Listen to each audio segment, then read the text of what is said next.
In a chaotic era, amidst the ashes of endless war, the strongest hero was born, the great healer Gron. He alone stood against countless demonic clans. If the brutal demons were the enemies of all things, then he was their natural predator, because he was even more vicious and brutal than them. But all mortals must die. He and his comrades fell in the final battle, filled with regret. One of his comrades smiled peacefully in their final moments, dissolving into green light. Gron was dead.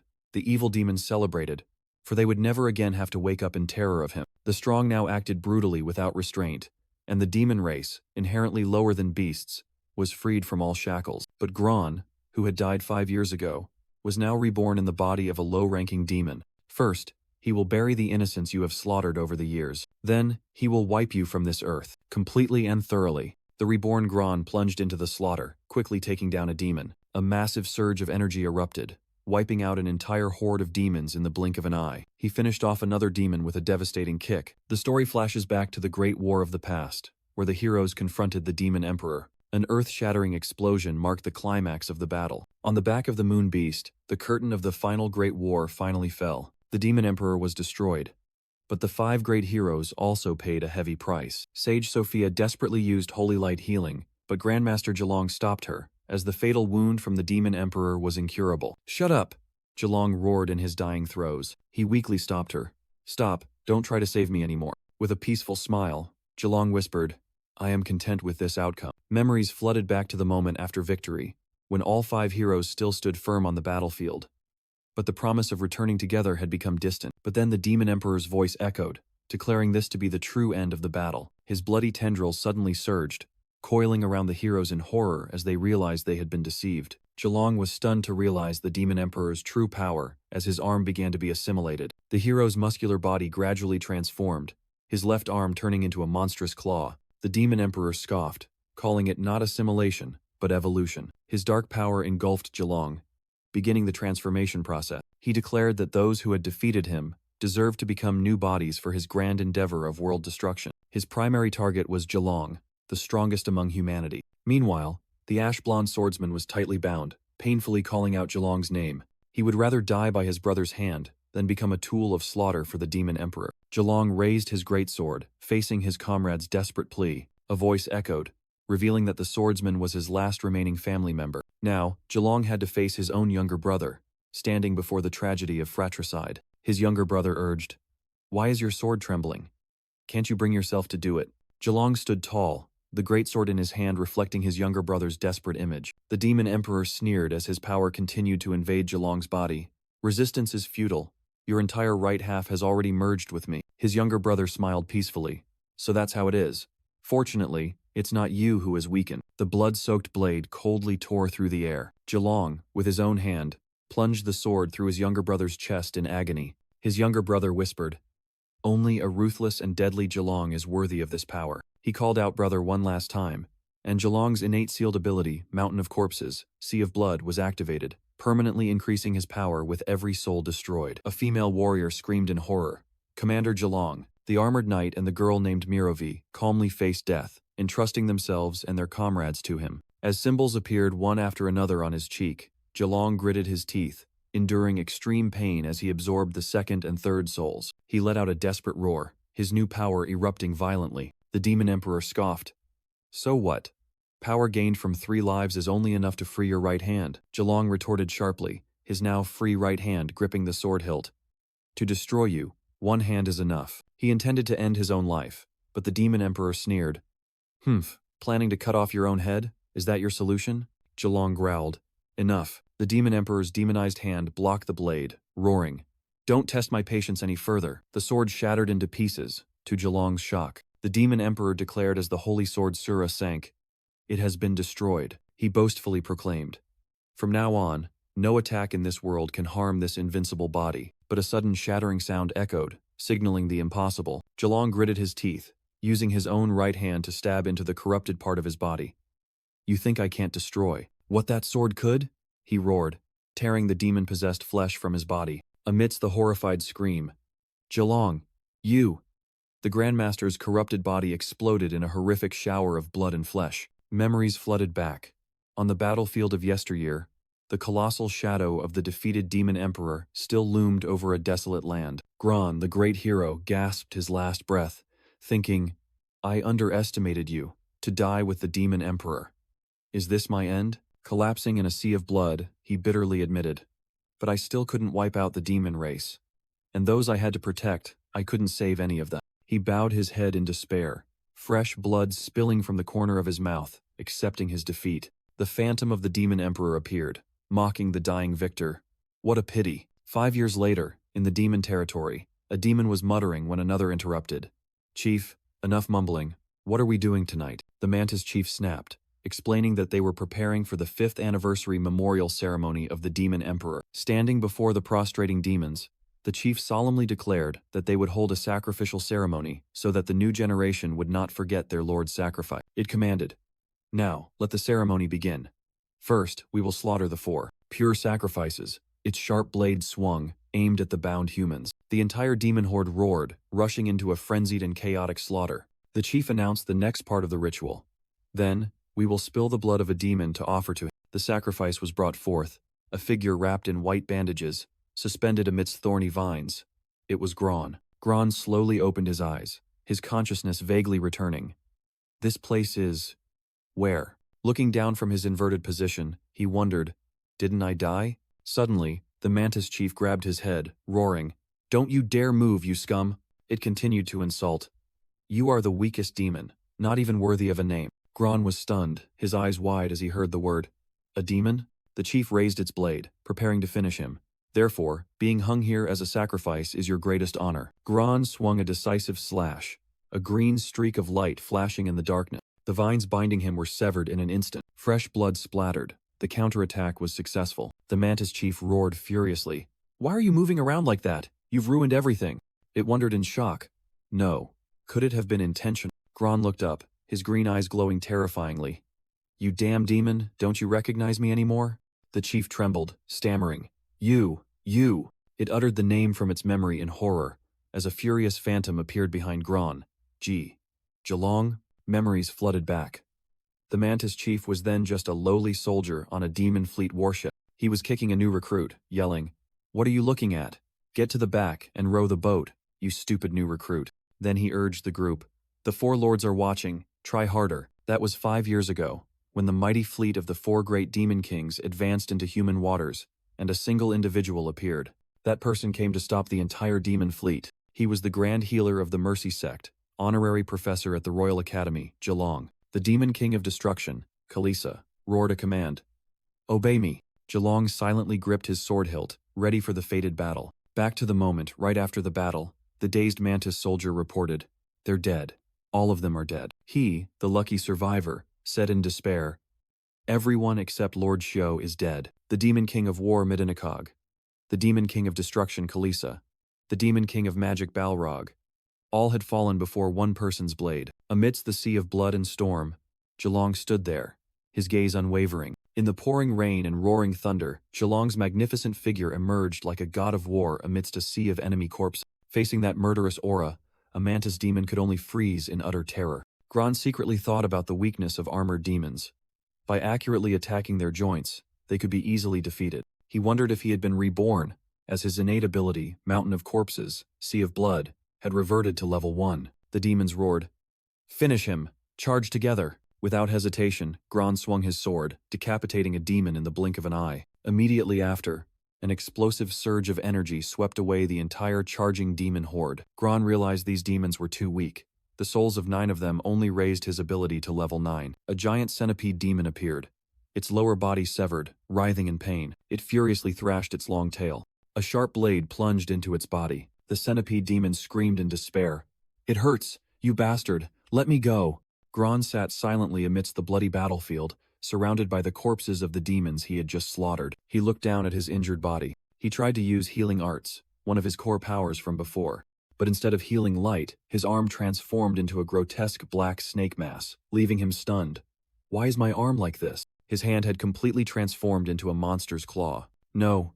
He desperately looked down at another demon corpse, unable to believe the truth. His body writhing in pain, Gron collapsed into a pool of blood. He sank into the sea of blood, horrified to realize a cruel truth. I wasn't reborn.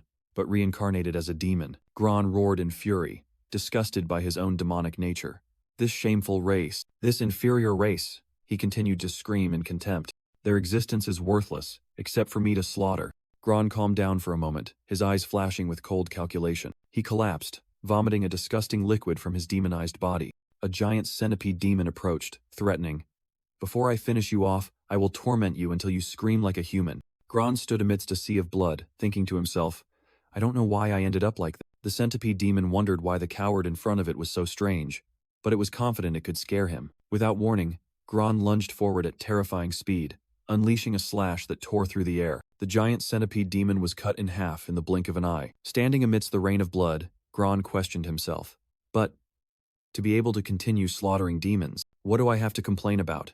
He concluded with a sinister smile, his eyes glowing. He remembered that 5 years had passed since the fated battle with the Demon Emperor. It's best to find shelter first, then figure out the situation later, Gron decided. He recognized the giant skull of Round Mountain, the old battlefield where he once defeated a giant. Gron bitterly noted that the later generations of demons had built a fortress right on the bones of their old enemy. From above, he discovered the cave he once used as a temporary shelter. Seeing no traces of demons, he decided this would be a safe hiding place. Warm embers rose from the campfire. In the darkness of the cave, Gron sat silently by the fire, beginning his new life. Gron gazed thoughtfully into the fire, his eyes resolute but tinged with sadness. His demonic hands meticulously carved a small wooden statue, recreating the image of a person from the past. A memory suddenly resurfaced, of Jelong screaming because his newly bought pants were burned to shreds in the middle of battle. Gron scoffed at Faye's sewing skills, while the armored knight admitted to having to use makeshift materials. The whole group, from Jelong's younger brother to the sage Sophia,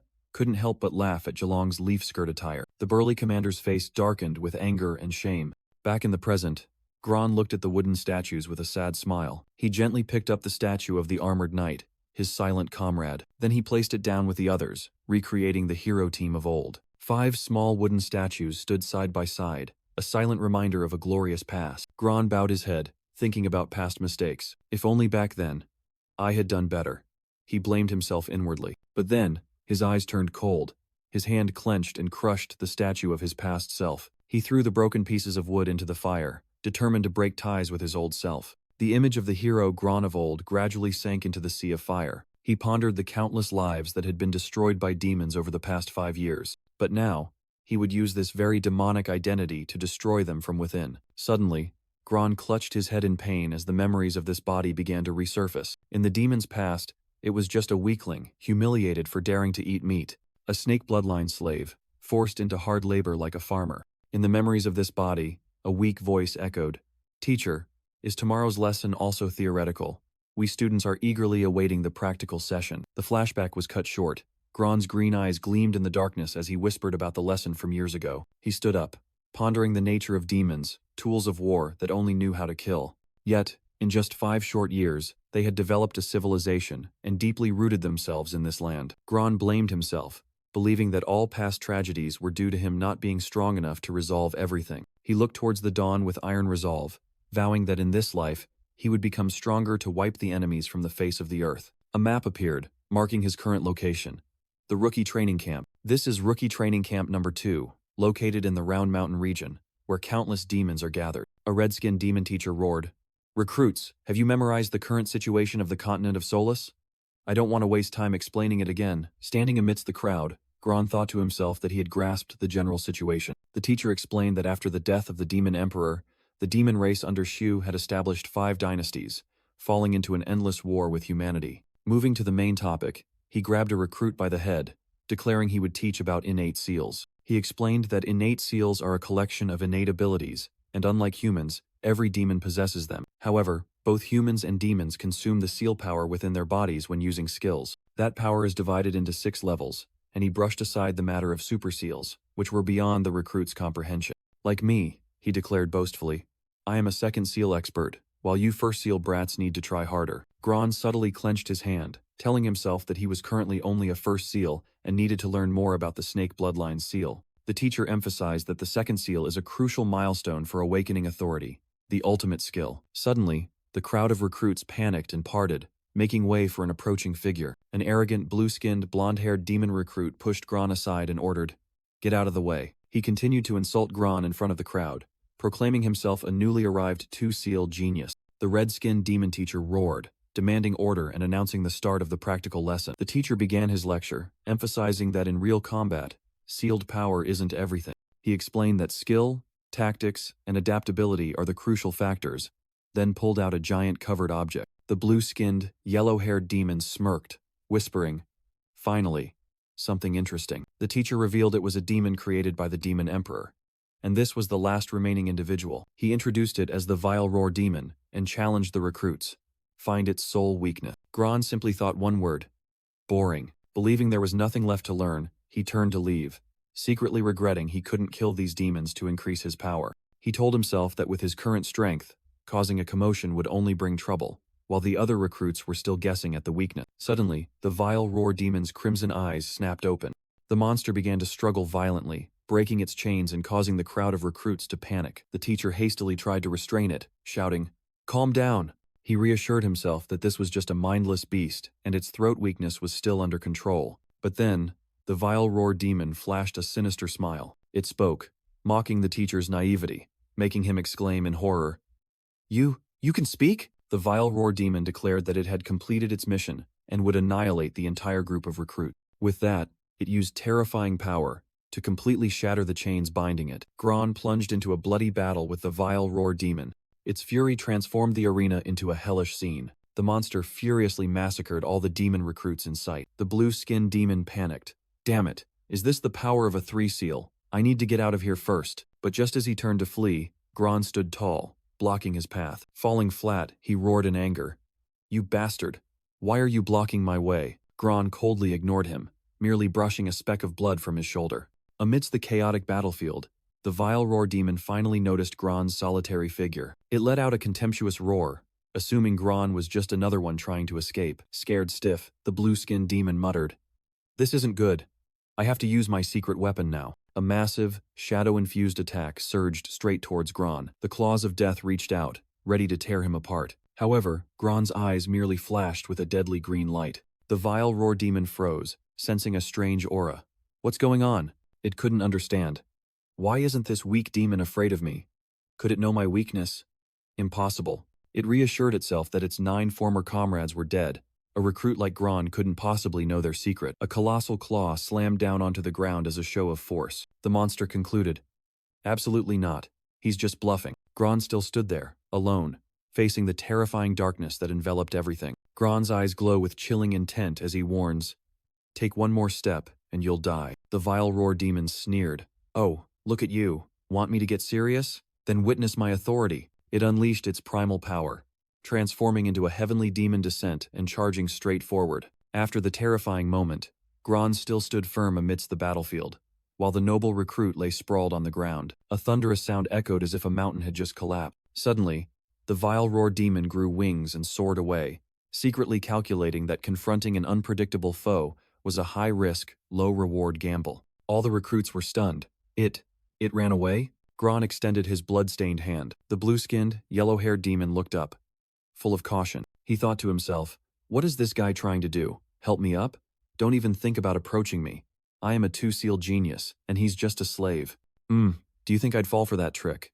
He still acted tough as Gron's hand drew near, but Gron merely grabbed a piece of his cloak and ripped it off. He casually used the cloth to wipe the blood from his hand. Humiliated, the yellow-haired demon furiously roared, "You filthy peasant!" The other recruits immediately gathered around Gron, asking in astonishment, "The Vile Roar Demon really got scared off. What trick did you use?" A burly demon pushed forward arrogantly, but Gron simply replied, "I once glanced at humanity's Demon Countermeasures Handbook. It said Vile Roar Demons have no static vision. They can't see you if you stand still." The crowd buzzed upon hearing of Garen the Demon Slayer, and despite their fear, eagerly invited each other to hunt the monster for merit. Gron silently thought, "Vile Roar Demons have top-tier vision. Go ahead and stand still. Die one by one." The yellow-haired demon looked back at him with disdain. "Reading a few books makes you arrogant, not even respecting me?" A subordinate asked the humiliated yellow-haired demon, "Boss, are you all right?" He immediately snapped back, vehemently denying he was scared. With a sinister smile, he ordered his 5 elite subordinates, "You always boast about your secret techniques. Today's the time to show them. Follow that guy and kill him in the most humiliating way possible." All 5 demons laughed gleefully, assuring that the target's death would satisfy their master. Meanwhile, the demon squad had tracked their prey to a village and decided to make their move. Gron walked alone through the desolate, empty wasteland. Suddenly, 5 demons appeared. A fat one confidently declared that his mist would ensure no one could interfere. The red-skinned demon leader urged his comrades, "Hurry! Don't lose track of him." Hidden in the mist, they discussed Gron, scoffing at the weak venom of the serpent bloodline and believing a bite wouldn't matter. The leader decided, "We'll split up to flush that brat out." Suddenly, the fat demon screamed in agony as green energy snakes burst from his belly. The venom corroded his body from within. The demon's entire body exploded in a horrifying burst of toxic energy. The remaining 4 were engulfed by the toxic smoke from their comrade's explosion. An elf-like demon clutched his eyes, screaming, "Ah, my eyes! There's poison in the smoke." Another also writhed in pain from his burning eyes. Gron thought to himself, considering these 5 abominations perfect test subjects for his sealed abilities. He activated his ancient serpent bloodline, using thermal vision to see through the darkness and toxic smoke. Next, he channeled power into his arm, unleashing Snake Strike. Energy snakes shot from his arm, attacking the enemies in a flash. In the deadly toxic mist, the remaining demons writhed and screamed as the poison corroded their bodies. Gron thought to himself, this ancient serpent bloodline truly offers incredible tactical flexibility. The demon captain let out a savage roar, his body beginning to grotesquely transform. Gron merely observed silently, his gaze unwavering. After transforming, the captain snarled a challenge at Gron, while the last survivor cheered him on. He tensed, gathering a massive surge of dark energy into his arm. Instantly, a devastating slash carrying a deadly black trail was unleashed. The demon roared powerfully as he completed his attack. His comrade was astonished by the terrifying power. Gron's eyes gleamed with a cold sharpness, ready to face the challenge. The energy axe cleaved down, Gron's fresh blood splattering. The moment of impact created an incredibly fierce spectacle. However, the remaining demon's expression abruptly shifted from triumphant to utter horror. Gron stood tall over the captain's corpse, coldly asking the one kneeling at his feet, "Give me a reason." Not convincing enough, Gron replied to his plea, revealing sharp fangs. Desperate, the demon hastily made an offer. He would lead the way to a secret treasure cave. Gron calculated, the treasure was exactly what he needed for a sacrifice, to awaken his molting authority and evolve. Accepting the deal, Gron followed the demon, who announced as they walked that they were almost there. They both stopped before a majestic waterfall. The demon pointed and said, "The treasure is hidden in the cave behind the waterfall." Gron suddenly appeared behind the terrified guiding demon. He mercilessly used the demon's body as a human shield, charging straight through a deadly arrow trap. Standing over the unfortunate demon's pool of blood, Gron coldly uttered a sarcastic thank you. The entrance to the secret cave was a bottomless well, protected by countless traps. Meanwhile, elsewhere, an urgent report was dispatched from a skull-shaped fortress. A frantic demon soldier reported that the vile roar demon had been scared away by a serpent bloodline slave at the training camp. The leader of Round Mountain Territory, Bone Crusher, smirked, finding the matter quite interesting. Back in the cave, Gron was disappointed to find only a tiny chest, but as he opened it, an angry voice roared from the shadows,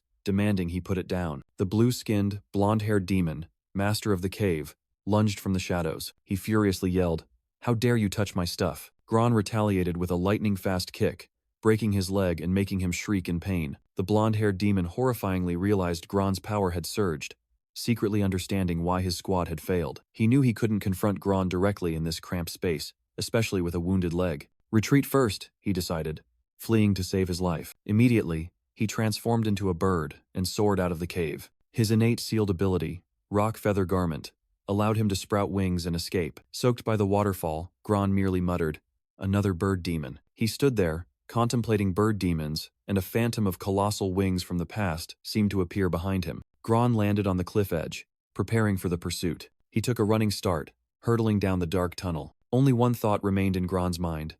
Damn bird demons, most deserving of death. He delivered a thunderous kick to the winged demon. The blue-skinned, blonde-haired demon was sent flying, feathers scattering as he plunged into the abyss. Giving his opponent no time to breathe, Gron lunged after him, delivering a devastating punch to his face. Another brutal follow-up attack was unleashed, crushing all attempts at resistance. The winged demon fell freely, crashing hard into the lake below, creating a colossal pillar of water. Gron glided lightly across the water, stopping with imposing power. His face smeared with blood, he stood firm on the lake's surface, his sharp gaze fixed forward. The hovering demon sneered, "I didn't expect you to fall into this lake. How unlucky." Gron suddenly noticed unusual ripples spreading beneath his feet. Suddenly, countless grotesque creatures emerged from the water, surrounding him. The monsters coiled tightly around Gron, their bloodthirsty mouths digging deep into his flesh. The demon, arms crossed, explained, "These round mountain gallbladder worms are very bloodthirsty. I'll enjoy watching you torn to shreds until only bones remain." He continued his monologue. The bile from the corpse of the Yuanshan demon created this lake. If he were still alive, humanity would have been annihilated long ago. Despite the pain, Gron unexpectedly counterattacked, delivering an earth-shattering punch to the enemy's face. A stream of yellow energy was drawn from the demon's body, revealing the tattoo on his neck. Gron tensed, his eyes glowing brightly amidst the swarm of worms, seemingly absorbing their very power. The winged demon was astonished by Gron's power, but he quickly regained his smug look, scoffing, "So what if you're strong? You'll never finish killing these worms, even if you try until you're old." Gron retaliated with a fierce attack. Energy snakes rose up, tearing apart the gallbladder worms while the winged demon hastily flew away. From above, he continued to mock, "Filthy peasant. At this speed, you're not even fit to carry dung while it's still hot." Gron's energy snakes continued their slaughter. The winged demon remained arrogant. "Too slow. Waving these worms around, you're no different from earthworms softening the soil." He confidently declared that the peasant would eventually exhaust himself to death. The gallbladder worms once again coiled into a giant mass, lunging towards Gron. But they were merely prey, mercilessly torn to shreds. Gron stood tall on the lake's surface, amidst countless dissolving worm corpses. A colossal energy snake shot up from the water. It slammed into the winged demon with terrifying speed. The demon exclaimed in horror, "His speed. Why is it getting faster and faster?" The lake's surface had now turned into a sea of black blood. Gron calmly remarked that although he had killed many, they were too weak, only enough to push him to the second seal. But that was enough to deal with this annoying bird. With eyes blazing with killing intent, he threatened, "In the next blink, I will split your skull in two." Angry and skeptical, the winged demon drew his bow, shouting, "Are you crazy? What nonsense are you spouting?" But Gron had vanished, dashing away at an unimaginable speed, leaving his opponent only time to exclaim in shock, "So fast." The winged demon roared furiously, "Bastard, don't you dare underestimate me. Furious lightning arrow." As he fired the arrow, he muttered that this was Lord Zhu's magic arrow, which he had picked up years ago. His glowing yellow eyes gleamed with malice, following the arrow as it flew. Gron was stunned, not expecting his opponent to possess such a powerful weapon, and hastily raised his hand to block the attack. The demon exclaimed in surprise, "What's happening?" as black snakes surged from Gron's body. The colossal swarm of energy snakes quickly enveloped and swallowed Gron. The entire mass of black snakes submerged him into the cold depths of the lake. A pitch-black hand with crackling purple lightning emerged from the water, signaling a terrifying transformation. The winged demon wondered in confusion. Did that arrow kill him? Just then, a pink-haired demoness rushed over in a panic. "Brother, are you all right?" He reassured his sister that he was fine, having just dealt with a thief who dared to trespass here. On his cheek was a bleeding scratch, evidence of the recent battle. He gently offered a small pouch, asserting that it was for his sister's eye treatment, and he would protect it with his life. Meanwhile, at the bottom of the lake, Gron realized that Lord Shu's arrow was causing a mutation in his body. His mind drifted into a blank white space. An awakening was taking place. Within Gron's pupils, the image of two snakes intertwined, forming an infinity symbol. The Ouroboros symbol, the snake biting its own tail, radiated a brilliant light. Gron awoke in his consciousness, finally understanding everything. A surge of pure energy began to manifest, forming an entirely new power. Tempted by the rare sacrifice, the body's primal instinct forced Gron's authority to awaken automatically. He thought to himself, "What a greedy snake." A new authority from the ancient serpent bloodline was activated. Molting. The evolution process began. At the bottom of the lake, a violent and painful transformation was occurring in an explosion of energy. On the shore, the blonde-haired demon smugly assumed Gron had surely drowned at the bottom. Finally able to relax, he wiped the blood from his face and let out a sigh of relief. Suddenly, a bolt of lightning ripped across the sky. The rain began to pour heavily. Both siblings looked up as the sudden downpour began. The sky roared violently with dark purple lightning bolts. The blonde-haired demon felt uneasy before this ferocious dark lightning. The lake's surface began to bubble and glow with a brilliant purple light from below. A colossal pillar of energy erupted from the water, shattering the stillness. The shockwave from the explosion sent both siblings flying. Something leaped out in the lightning, the blonde-haired demon shouted, causing his sister to ask back in a panic. "Over there!" The pink-haired girl pointed in horror towards the center of the explosion. Amidst the churning lake, a figure stood tall on a rock, enveloped in dark lightning bolts. The blonde-haired demon couldn't believe his eyes. Gron had returned in a completely new, overwhelming, and powerful form amidst the storm. The two demon siblings with feathered wings stood defiantly facing their enemy in the pouring rain. A shadow entity enveloped in purple lightning materialized, declaring its ferocious thunder body and the long-awaited death it brought. The entity condescendingly admitted its mistake, but the younger brother roared back, telling the peasant not to be complacent. Instantly, a wave of destructive purple energy was unleashed, hurtling straight towards the two siblings. The younger brother was sent flying into the air, horrified to realize he had been deceived. As the dark energy pierced his wings, the attacker silently thought that these mere bugs weren't enough to make it exert its full strength. A concentrated blast of dark energy shot down onto the lake's surface, causing a terrifying explosion of water. The older sister let out a heart-wrenching scream, desperately witnessing the scene. She stood alone on the desolate shore,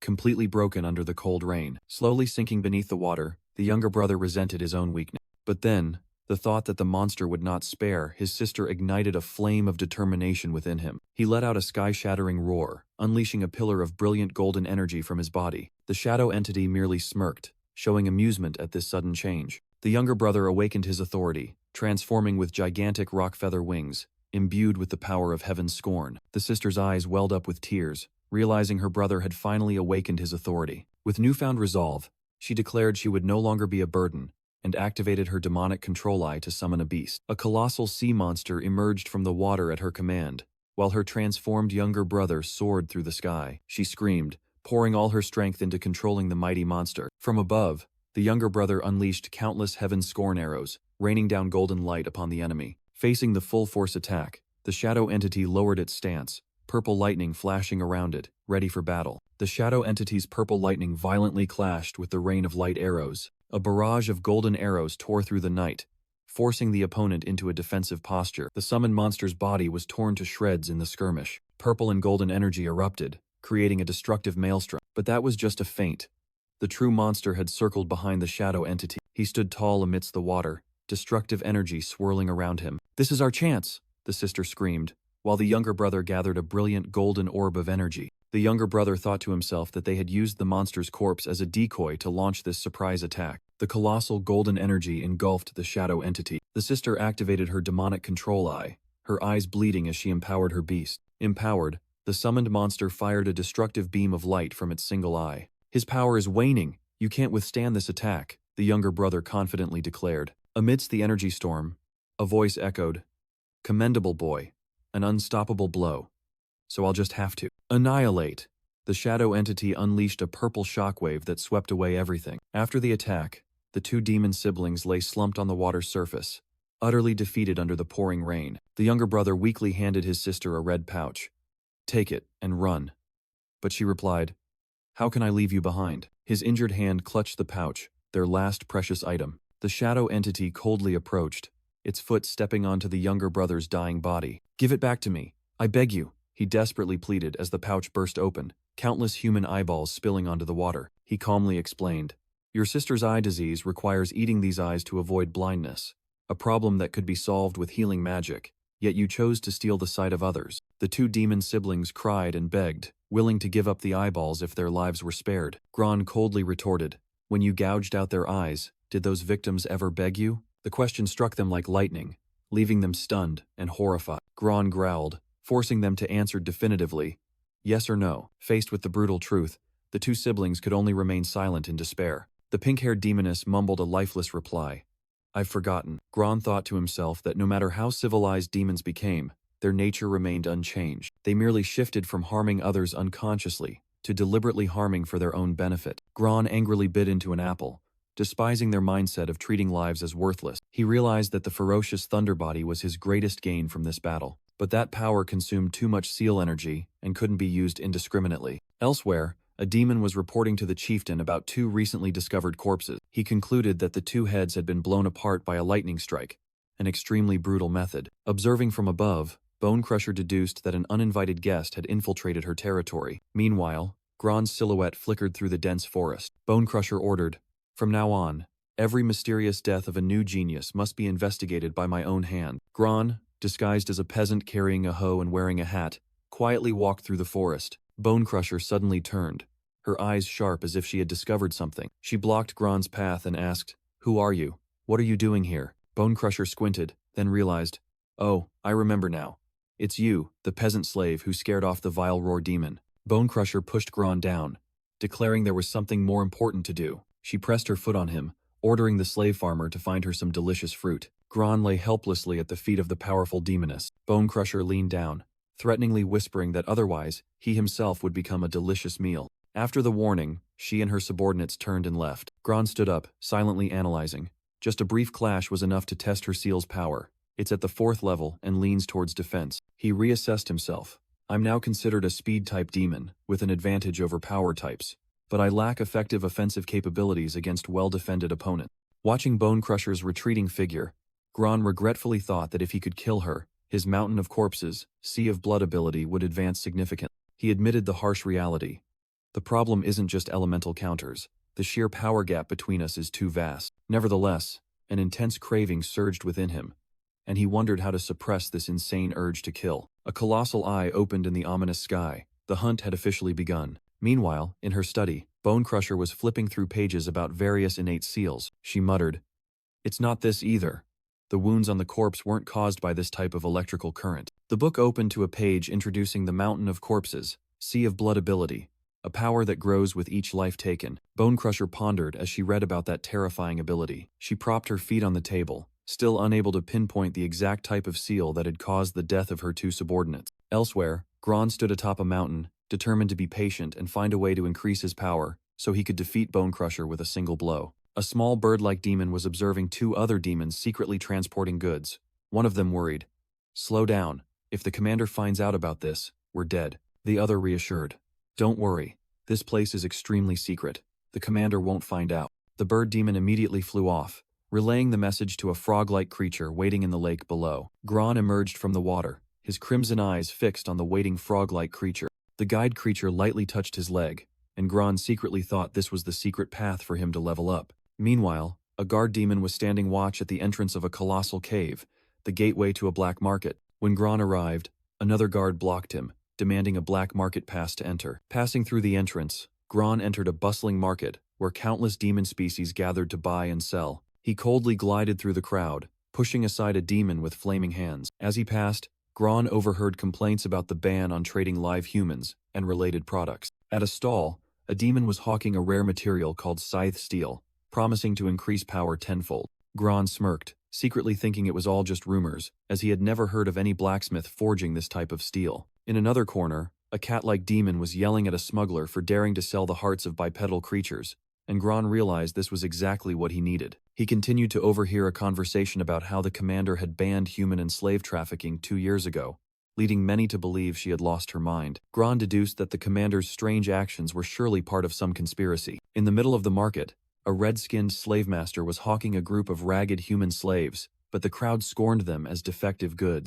The slave master quickly appeased the crowd, promising to sell this batch at a liquidation price. Gron stepped out of the shadows, boldly declaring that he wanted to buy all of them, which made the slave master despise him for his shabby appearance. He offered a lightning arrow in exchange, and the slave master immediately changed his attitude upon realizing it was the secret weapon of the blonde child accompanying him. While the 2 sides negotiated, the subordinates began dragging the slaves away, and a blindfolded child screamed at them to stop. The child was roughly dragged away but still tried to yell for the others. It fell sprawling on the ground, trying to crawl away and urging someone to run quickly. A rope tightened around its neck. Another dug deep into its leg, causing the child to writhe in extreme pain. The slave master looked at the prisoners, secretly regretting that he had intended to keep one for himself. Meanwhile, a henchman was hastily opening a door, whispering about the urgent need to sell a valuable item. Outside, the heavy wooden door of the human trafficking den remained silent under the flickering torchlight. Suddenly, a piercing scream echoed from within as a surge of dark energy tore through the demon's body. It shrieked in extreme agony, its body ripped apart and submerged in a sea of blood. Silence returned, leaving only the wooden door now stained crimson with blood. The door slowly creaked open, revealing an eerie purple glow from within. Gron coldly stepped out of the darkness, his figure towering amidst the light. He left behind a deathly room, without a single glance back. Inside, a horrifying scene unfolded. Demon corpses lay strewn about, blood flowing like a river. Afterward, on a path, the slave master ordered the rescued group of slaves to remain silent. He bared his sharp teeth, threatening to tear out their tongues and roast them for dinner. Immediately, Gron acted, a lightning-fast slash tearing through the slave master's body. He looked at his hand, whispering that he finally had enough power, and a counting cycle was complete. The blonde child collapsed, sobbing in horror at the demon's headless corpse. It looked up at Gron, stammering, calling him a demon among demons. Gron secretly thought it was fortunate that the Day of Happiness Authority was rarely activated at the initial levels. He turned around, facing the two children trembling with fear. Gron held out a cloth bundle in front of the blindfolded child. "Is this yours?" The child joyfully cheered, eagerly taking its item with both hands. Gron ordered the recently rescued group of slaves to follow him, while Sullah hesitantly asked about the bag. He untied the ropes, declaring that he didn't like seeing others bound. Inside the bag was a set of small wooden figurines, depicting the 5 great heroes and a frog-like creature. A man in the slave group cheered with joy as his eyesight was restored, but was immediately scolded by his companion for speaking thoughtlessly to their benefactor. His companion quickly explained, while Gron silently used healing magic to cure the boy's eyes, receiving profuse thanks from him. Sullah remained skeptical, questioning why a demon like Gron would save them, and he simply replied, "Because I want to." The blunt and unbelievably simple answer left the girl completely speechless. Gron grew impatient, snapping, "Can't you see your master is busy? Be quiet, kid." He looked at the group of refugees, muttering to himself, contemplating what to do to send them on their way. The entire group was enveloped in heavy and awkward silence. A suffocating silence enveloped everyone. Sullah found the atmosphere strange and awkward. Suddenly, she had an idea to break the silence. She cleared her throat, drawing everyone's attention. "Let me tell you a joke." She began a story about a tavern in Fionia that had a half-price promotion for the 3rd drink. She reached the punchline, so a man walked in and said to the bartender, "Give me a second drink."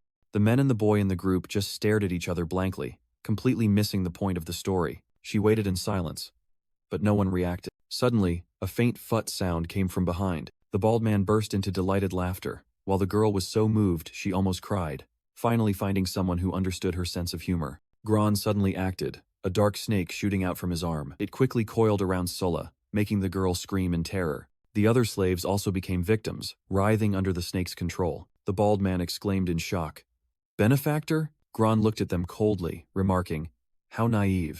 He continued his cruel lesson, asserting that demons could never be trusted. With an evil smile, he declared they would experience the most painful death to engrave this lesson into their hearts. Immediately after, all the rescued individuals collapsed to the ground, motionless. In the darkness, Gron's eyes glowed as he asked what they were resisting, if it was not wanting to be poisoned to death. But Sullah, despite her fear, realized the truth. "You don't intend to kill us. You just want to knock us out." She explained that no one would tell the dead to remember a lesson, then asked what made him so sure. "Because you're a good demon. That's why I trust you," Sullah asserted through tears. Gron silently looked at the unconscious boy on the ground and asked, "So what do you want now?" Sullah unhesitatingly replied, "I want to follow you." But Gron coldly refused, saying he didn't need useless baggage. The girl named Sullah, a blacksmith, asserted that she wouldn't be a burden and asked for his name in return. The name Sullah made Gron freeze. He realized she was Alexius's granddaughter. Sullah was astonished to learn that the person in front of her knew her grandfather. Gron reminisced, saying they were old acquaintances, and he had even carried her when she was little. The memory took him back to a smoky blacksmith's workshop under a clear blue sky. That was where the blacksmith Alexius had declared his principle: never to forge swords for those who harm their own kind or slaughter the innocent. In the memory, Alexius looked at Gron with a scrutinizing gaze, saying, "And you," he declared, "you reek of the blood of both your own kind and the innocent. Even after more than 10 years, my seal still smells it." The blacksmith tried to dismiss him, but Dia had sent him to find the best blacksmith to forge a greatsword from Anxi steel. Alexius skeptically asked again about Dia of the Mercy Set. When Gron nodded, confirming he was with her, the blacksmith's gaze changed slightly. "All right," Alexius said. "I owe her a favor, and I will repay it with this ultimate sword." He held out a statue of the goddess of mercy, explaining that he would use it as the sword's guard. Gron asked when he could retrieve the sword, and Alexius replied that he needed to be patient and could come check any time. The blacksmith suddenly remembered, "Oh right, my daughter-in-law is about to give birth. I must go invite a scholar to write blessing." The memory shifted to another scene, where Gron lay slumped on the pristine white snow. Amidst the desolate ruins, Alexius sat, holding an infant beside the greatsword plunged deep into the snow. The Gron of the past asked, "Alexius, where is my sword?" "It's right at the entrance. Take it yourself," the blacksmith replied, his voice full of weariness. Gron was astonished to see the name Sullah engraved on the sword, and Alexius confirmed it was his granddaughter's name, and also the sword's name. "What about the child's parents?" Gron asked, sensing something ominous. Alexius recounted painfully. "They're dead. A pack of beasts calling themselves demons stormed the village. They killed everything they saw. His voice trailed off in the cold snow. Gron was stunned, realizing they were indeed demons, then asked if Dia and Alexius's beloved had met the same fate. Yes. Gron gritted his teeth, his eyes red with hatred. They all died because of the demons. He looked at the sleeping infant, bitterly thinking that she hadn't even had the chance to receive blessings. In his memory, Gron whispered blessings to the infant Sullah, wishing her a life free from suffering. He vowed that the name Sullah would accompany him on his bloody path of slaughter. Alexius looked at the hero and asked if he still needed mercy. Mercy? Gron questioned himself as he plunged his greatsword into the cold snow. He believed that healing the injured was merely a self-deceptive therapy. Facing the endless horde of demons, Gron decided he would act in his own way. He would annihilate all evil before they could harm the innocent with the sword named Sullah. Gron plunged into the slaughter alone, his blade drenched in enemy blood. He cut and killed relentlessly, determined to pile enemy corpses into mountains. His face was stained with blood, his eyes blazing with extreme hatred. Standing atop a mountain of demon corpses, Gron redefined mercy. It was complete annihilation. Back in the present, Sullah curiously asked why Gron was in the form of a demon, and looked much younger than her grandfather had described. Gron evaded the question, only saying it was due to good skincare, then asked her why she was captured. Sullah asserted that she would not return until she had forged the strongest demon-slaying sword. Encouraged by Gron, she happily asked if he truly believed she could do it. Gron thoughtfully admitted that having a goal to pursue was enviable. Elsewhere, the rescued slaves found a letter from the vampire knight. A man joyfully exclaimed that they had been saved by the disciple of the demon-slaying fanatic Gron. The blindfolded boy looked up, skeptically asking if that was true. Gron turned back, informing Sullah that the other three had been taken care of, and that he had also brought back some forging tools. Sullah proudly showed off her homemade forge, declaring that it was as easy as pie for her. However, she sighed deeply due to the lack of the rare material, soulsong steel, which was in the hands of the demon race. Suddenly, Gron held out a piece of golden patterned metal before an astonished Sullah. He said he found it on the road, making Sullah joyfully exclaim and call him a master thief. Gron asked Sullah if she knew how to forge this type of steel, and she confidently affirmed that she was one of only 3 people in the world who could do it. When Sullah was curious about the third person, Gron revealed it was the current generation's conqueror, Demon King, Agricola. He further explained that currently only 6 weapons made of soulsong steel existed in the world. Realizing the threat from the new generation of demons, Gron secretly resolved to accelerate his pace of becoming stronger. When Sullah asked where he was going, Gron simply replied that he would continue his hunt. Meanwhile, at the private hot spring of the chieftain of the Yuanshan region, a subordinate reported that no one survived the Black Market massacre. Bone Crusher, soaking in the water, coldly ordered the corpses of the violators to be hung in the plaza as a display of power. She dismissed the question about tracking down the culprit and sent her subordinate away. Afterward, Bone Crusher issued another cruel order regarding the serf's meal. She submerged herself in the water, relaxing. Then she resurfaced, muttering to herself that she was craving some high-quality sugar. Elsewhere, a group of demons was discussing the unstable situation and worrying about high-level enemies infiltrating. They discussed the ability to change displayed seal levels, a transcendent skill, while Gron quietly listened nearby. Gron moved through the crowd, secretly thinking that the demons were more vigilant, making it harder to find weaklings to level up. Nearby, 2 other demons were examining a corpse, discussing how another genius had been killed. Gron quietly left, secretly denying that he was the perpetrator of this murder. Gron stood amidst the ruined settlement, secretly thinking, "Besides me, is there another predator here?" He quietly walked along the desolate dirt road. His green eyes shone with extreme vigilance. The surrounding landscape was nothing but desolate ruins. Deadly silence enveloped every alley. Gron smirked, secretly thinking that the stalker certainly wasn't here to learn how to grow rice. Suddenly, a cloaked shadow appeared on the rooftop. A sound of tearing wind echoed. The stranger lunged down to attack Gron with incredible speed. Gron's punch was blocked by his opponent's pitch-black arm. He was astonished by the enemy's formidable defensive capabilities. The mysterious shadow stood high above, looking down disdainfully. Gron angrily delivered a kick that shattered the wooden pillar beside him. The cloaked figure seemed to be manipulating a stream of water, preparing for the next attack. She lunged at Gron once more, determined not to give him a chance to breathe. "Bastard, you took a hit and still want more?" she growled. "It seems I overestimated you," Gron retorted, suddenly seizing his opponent's wrist. A surge of dark energy erupted, and his hand easily crushed her defense. The attacker was stunned, unable to believe the terrifying power that had just been unleashed. Furious dark energy continued to pour from Gron's body, signaling the imminent start of an uneven battle. A terrifying explosion shook the ground, signaling the aftershocks of a fierce battle. Ferocious dark energy swirled around Gron, crushing everything within its range. Gron was secretly astonished, not expecting his opponent to be able to increase the density of their full-body seal energy to withstand that attack. After the impact, the two separated, the mysterious attacker standing on a ruined rock outcrop while Gron put his shirt back on. The scene was devastated, with only shattered fragments and cracked earth remaining, as testament to the destructive power unleashed. The attacker fully revealed herself, a woman with bat wings, who decided to abandon the pursuit due to Gron's speed. She smirked, thinking to herself that Gron was an extremely dangerous individual who should either be decapitated on the spot or subjugated as a hound. Meanwhile, Gron realized that with his current strength, he could only inflict superficial wounds on her. He needed to molt and forge a new sword. Suddenly, a sharp pain shot through Gron's head. A blurry image of himself clutching his face in pain flashed by, like a forgotten memory. In the distance, the purple-haired woman's eyes widened in horror, seemingly having recognized his true identity. Sura. The scene shifted to a messy forge, where Gron asked Sullah why she hadn't built a ventilation system. "Oh no, the temperature is about to ruin it," Sullah cried out in a panic and rushed towards the furnace. With skillful hands, she used tongs to firmly grasp the glowing red steel blank. Sullah's face was smudged, but her eyes shone with intense concentration. She carefully placed a precious material into the furnace, under Gron's watchful gaze. "This is the sword I made for you."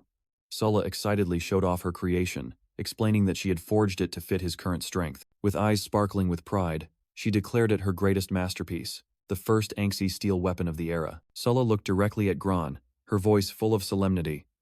"Sir Gelong, please bear witness." The perfect sword was raised high, its blade emitting a dazzling aura, promising new power. Gron praised. "Well done, Sullah." She joyfully asked again, and he affirmed it firmly. He asked about the missing hilt and pommel, and Sullah confessed that she didn't have enough materials yet. Gron took the bare blade, reassuring her that it was enough for now. He decided to name the new sword Little Sullah, after the great sword from before. The Little Sullah, with its wavy blade, emitted a stream of green dark energy. Gron thought to himself, this body yearned to absorb the Anxi steel sword, to undergo the ancient serpent molting. But he held back, deciding he had to wait until it was complete to evolve into its absolutely powerful form. Sullah raised her hammer high, declaring with fiery determination that she would work very hard. She eagerly asked if he could perform the second form of the Skyfall sword technique, but Gron replied that the Yuanshan land wasn't high enough. The next morning, Sullah was still fast asleep in bed. In her slumber, she smelled a fragrant aroma. Waking up, Sullah was astonished to see a giant fruit tart placed on the table. She asked in wonder,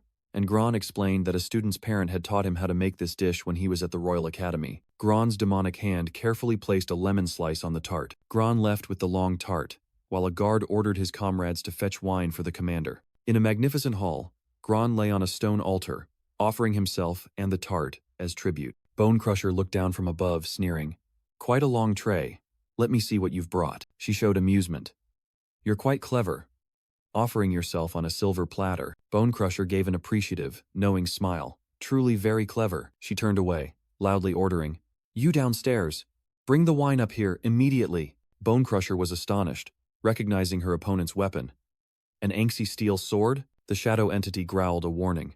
"You won't be so lucky with the next strike." Bonecrusher immediately activated her talent seal, Dyer's Armament, summoning the colossal shield, Dawn's Aegis. Gron thought to himself, as expected, it was a defensive seal, and decided to test her further. Pushed back, Bonecrusher spoke with annoyance, deeming a surprise of this magnitude not to her taste. Gron retorted sarcastically, wondering if perhaps he hadn't put enough honey in the tart, and should have asked her preference first. Finishing his words, he swung his sword, unleashing another sky-shattering lightning strike to indulge her preference. Two terrifying streams of power collided, creating a violent explosion. Both were locked in a power struggle, purple and yellow energies clashing wildly. Bonecrusher smirked confidently, seemingly having a plan. The shield in her hand began to transform, emitting a brilliant light. Dawn's Aegis transformed into a colossal spear, and Bonecrusher charged with her twilight assault. Gron was pushed back by the spear's power, his body sparking with resisting lightning. Another blinding explosion engulfed both as the attack reached its peak.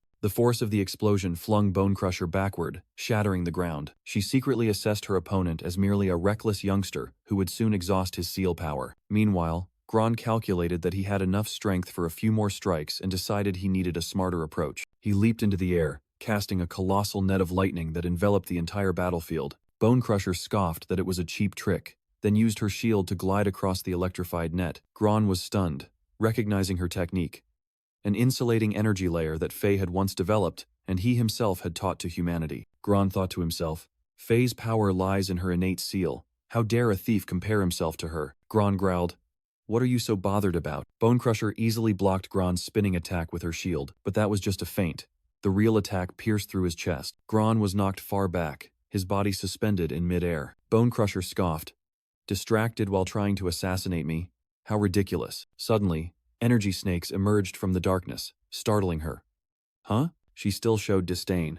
Impossible. Such a cheap trick. Gron drew the Soul Song steel blade, and his seal power immediately resonated. Bonecrusher was stunned, then roared, How dare you bring that out? Gron declared.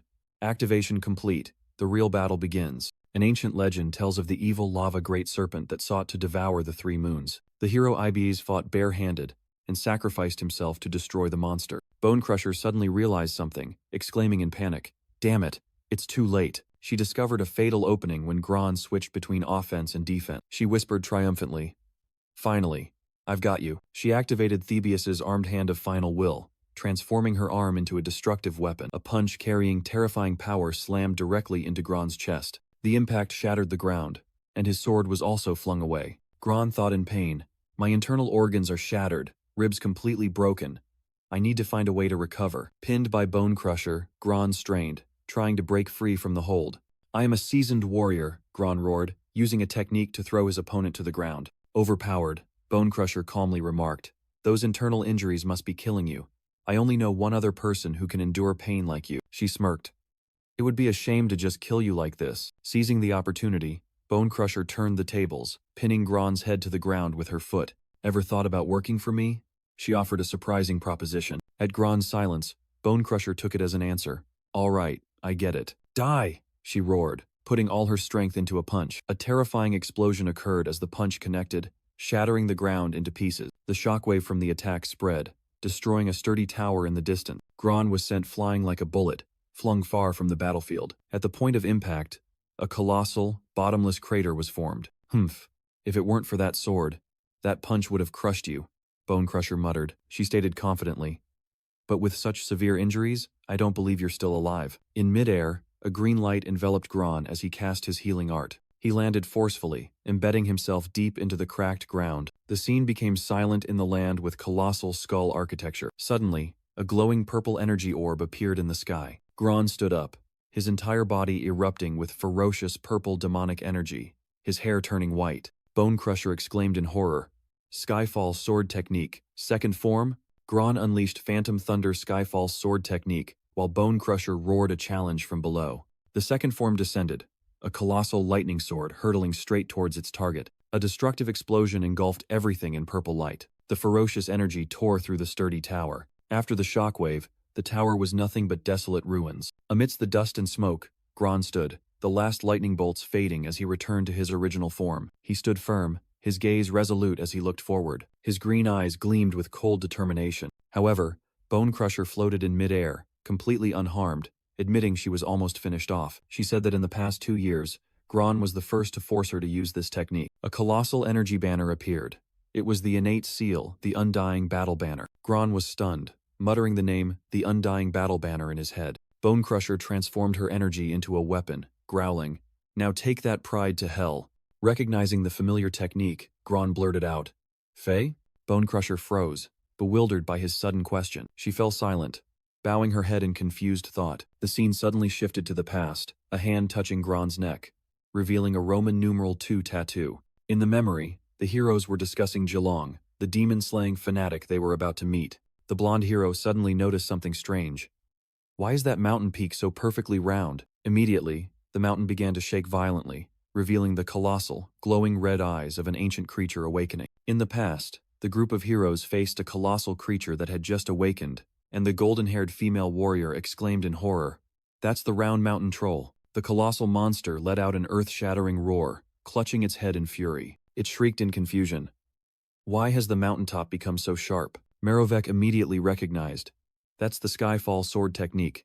First form, astonishing his comrades. A blinding, sword-sharp beam of light had pierced through the monster's rocky chest. Its colossal legs, once part of the mountain, began to crack and crumble. Losing its support, the troll's massive body began to topple backward. Amidst the chaos, Sage Sophia raised his hand, summoning a protective orb of light. The divine shield enveloped the entire team, shielding them from the seismic tremors caused by the giant's collapse. When the dust settled, only the shattered corpse of the monster remained, lying on the desolate ground. Black blood gushed out, staining red the rocky area where it once was part of the mountain. Even its colossal fangs trembled and then shattered into pieces. The four heroes stood firm, ready to face any subsequent challenge. But then from within the pool of blood, a towering figure rose, his entire body drenched in enemy blood. It was Jelong. He squinted at the group and asked, "Miravi, are these the three helpers you mentioned in your letter?" Miravek replied, "Why the hostile tone? From now on, we are comrades fighting together against the demon emperor." Jelong coldly replied, "Nothing more, nothing less. Drawing a clear line will be better for all of us." After speaking, the great warrior collapsed, seemingly exhausted after a battle no one witnessed. He stood up, turned his back, and said, "Emotions that are too deep only become a burden or a potential danger." Jelong let out a sigh, the weariness and brutality of battle still etched deep in his eyes. In a memory, Bone Crusher once objected to Jelong. "I don't agree with that." Jelong, his face covered in blood, coldly retorted, "Whether you agree or not is none of my concern." Miravek tried to mediate. "Please forgive him. His personality is just difficult like that. Just let him stick to his principles. Perhaps later, I also won't." The knight in full armor thought to herself, "Have any friendship with him." Back in the present, Bone Crusher tremblingly asked Gron, her supposedly dead comrade, "Is it really you?" Gron smiled faintly, confirming, "Yes." Bone Crusher burst into happiness. "That's great, you're alive too." She rushed forward and embraced her old comrade in a tight hug. Feeling the hot tears, Gron was surprised. "Why are you crying? This isn't like you at all." Bone Crusher sobbed, explaining, "I just never expected to meet a comrade again." Gron lowered his head, his voice full of regret. "I'm sorry. If I had done better back then, everyone wouldn't have had to." Suddenly, two panicked demon guards burst in. "What's going on, Commander?" From their perspective, Bone Crusher was standing alone in the ruined room. She yelled, "This doesn't concern you. Get out." Meanwhile, Gron sat down to rest, ignoring the murmuring subordinates. A demon heard a faint groan and whispered, "Even with her defenses, she's still in pain. No wonder she's crying like that." The other quickly covered its mouth. Gron placed his hand on Bone Crusher's arm, using healing art. Bone Crusher gently asked, "Jelong, have you always felt guilty about what happened all this time?" Gron remained silent. She interrupted him. All right. I always get annoyed when you ramble about doing better. Don't start again."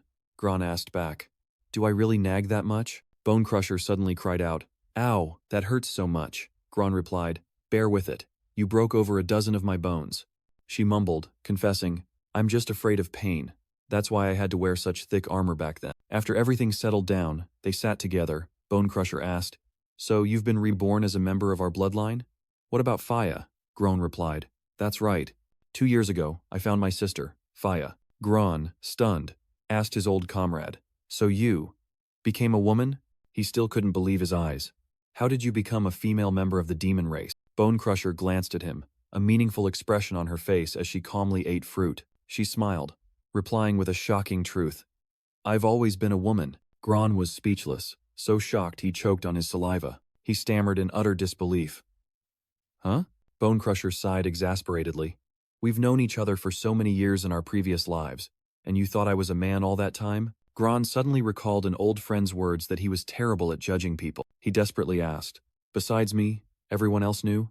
And received a blunt reply, "Everyone knew." "Why didn't you say something sooner?" Gron asked resentfully. But Bone Crusher retorted, "Why didn't you ask? I thought you knew." Gron still tried to salvage his misunderstanding. "I just thought Big Sister, TT, that Faya called you was a military title." The awkward conversation paused as Bone Crusher asked about the sleeping Sullah, and Gron explained that the girl needed rest after forging weapons. Bone Crusher noticed the small wooden statues placed on a crate. She counted them and mumbled, 1, 2, 3, 4. One person is missing. Her gaze became distant, lost in thought about the fallen comrade. She suddenly asked Gron, looking at his bandaged hand, "Why do you hate yourself?" Gron seriously replied, "To remind myself that I must do better in the future." His eyes blazed with iron will. "This time, I will completely eradicate evil and protect everyone." Bone Crusher burst out laughing at that grand declaration. She looked at him challengingly. "Just you alone." But Gron merely remained silent, facing her skepticism. Bone Crusher smirked.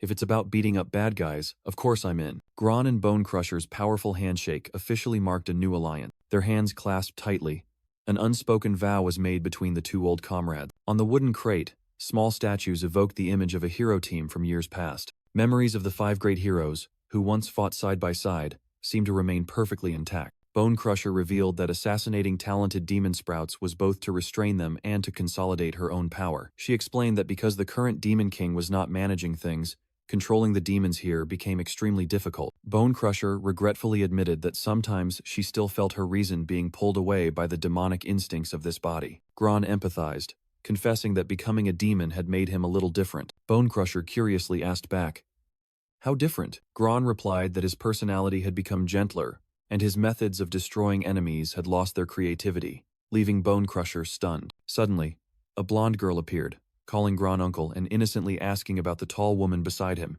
Bone Crusher was immediately captivated by the girl's cuteness, exclaiming, "Oh, what a cute little face." Gron introduced her as Faya, his younger sister, who had also been reborn as a demon like him. Carrying Faya, Bone Crusher told them to pack up their belongings to go to her more spacious and discreet secret basement. Gron carried the luggage, following Bone Crusher with Faya into a hidden passage in the cave. Inside the basement, Gron was astonished by the vast intelligence trove Bone Crusher had collected over 2 years. The power map was densely packed with information about generations of demon kings, revealing a bloody purge that had been and was still ongoing. Gron turned around and snapped at Faya.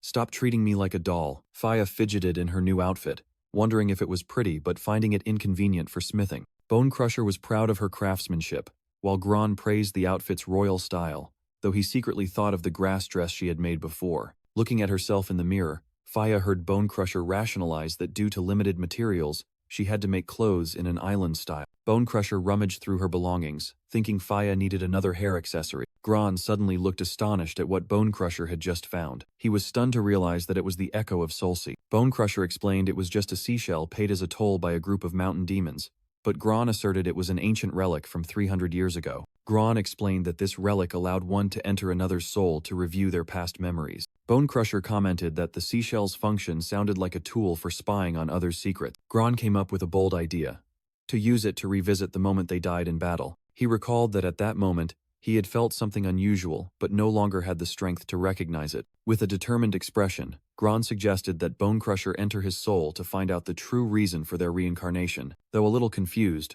Bone Crusher decisively agreed. She regained her confidence, her eyes blazing as she declared, "Let's do it." Gron praised her reliability, then casually told her to attach the other half, leaving Bone Crusher bewildered. When Gron explained it only worked when complete, Bone Crusher yelled that the other half was missing. She confessed that a demon gang from the No Man's Land had stolen it along with many other supplies months ago. Gron questioned why she hadn't retrieved it, and Bone Crusher had to admit she was terrible at tracking. Gron sighed, grumbling that after all these years, the stealth skills he taught her hadn't improved at all. Gron sharply criticized Bone Crusher.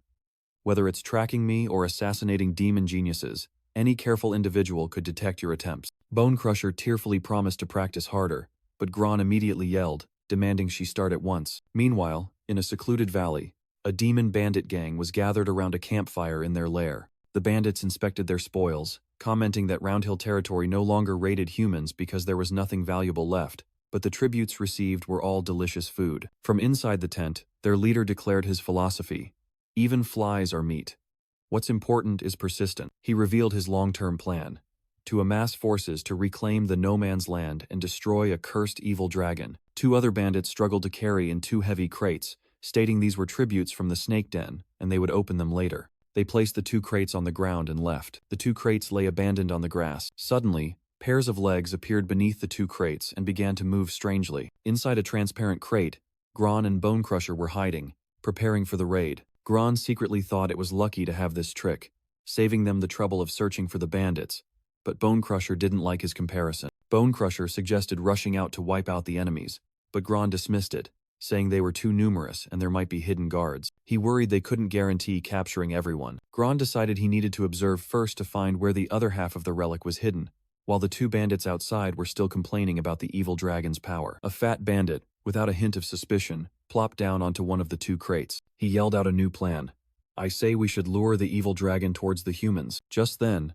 the crate beneath him shattered, sending the bandit flying into the air in astonishment. The fat bandit and his comrades stared in horror at the shattered pieces, realizing the tribute crate was completely empty. In her snake demon form, Faya, Gron's younger sister, displayed power from her ancient serpent bloodline. From inside a wooden crate, Gron, in his small snake form, pointed to Faya.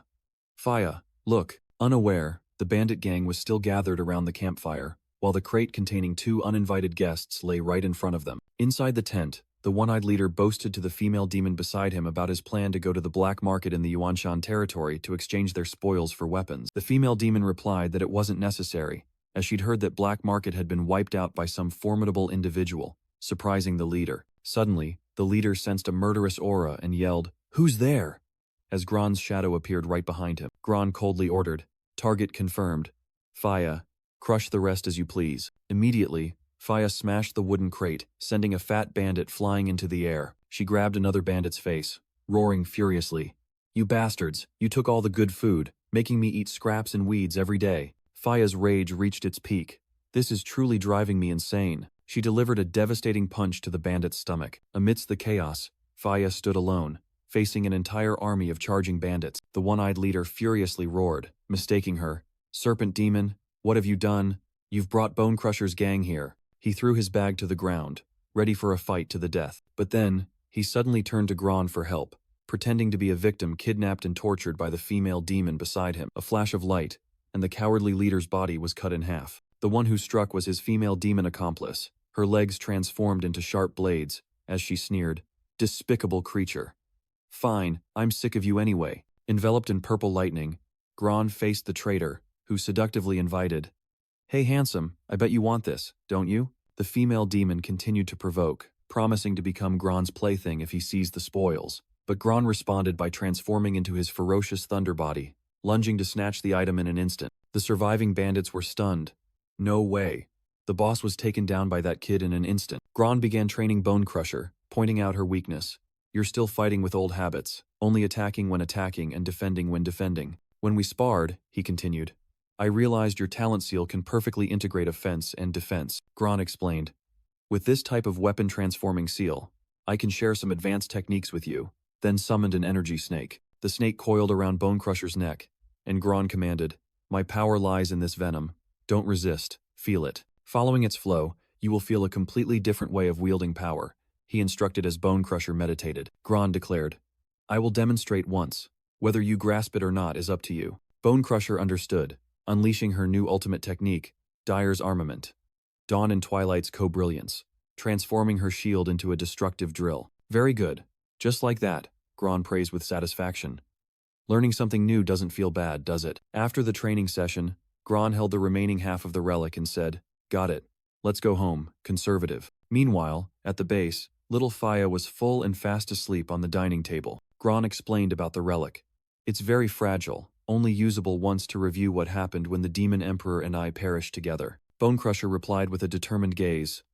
"Don't worry. Get ready," Gron shouted, pressing the relic to his chest and beginning to channel energy. The relic activated, unleashing a massive surge of dark energy. Amidst the hazy smoke, Gron stood firm, completing the memory activation. He turned to warn Bone Crusher, "Don't look at things you shouldn't see." But it was too late. She was pulled into the memory space and clicked her tongue. "Chuh. What is there that I shouldn't see?" Before Bone Crusher's eyes, a colossal entity, like an ancient god, slowly emerged from the dark sea. In the soul space, a hanged statue appeared, bearing the likeness of Gelong himself. Bone Crusher scoffed. "So it's the statue of the god of mercy. Gelong is truly merciful." Gron's soul appeared, startling her. "You can enter too? This is my soul, after all." As Gron prepared to begin, memories of the final battle with the Demon Emperor suddenly flooded in. "Go," Gron said, pushing Bone Crusher into the chaotic stream of memories. Bone Crusher was swept into a brilliant red light, heading straight to the center of the battle from years ago. She witnessed the moment her past self, the ironclad knight, was struck down by a fatal blow. Looking at the shattered armor, Bone Crusher whispered, "So this is Gelong's memory, after I died." In the memory, Gelong, covered in wounds, admitted he had been cornered. The Demon Emperor, in despair, decided to use his contingency plan, another's authority. He roared the name of the ultimate technique, cruel samsara body snatching, aiming to reincarnate his soul into another talented demon. Even as his body disintegrated, the Demon Emperor's will remained undying. His soul sought a new host amidst the chaotic energy current. Bone Crusher's gaze suddenly stopped at a familiar figure. She painfully called out, "Savka." The white-haired hero Savka lay motionless in a sea of blood, Having drawn her last breath, the Demon Emperor's soul whispered that even though the reincarnation process was interrupted, he didn't know what the consequences would be. But he was certain he would continue to exist in this world. Bone Crusher was utterly horrified as she realized the truth. This is bad. The Demon Emperor has also reincarnated. The memory shattered into pieces, ending the journey into the past. Falling into another dark space, Bone Crusher wondered where she was, but was determined to report this news to Geelong.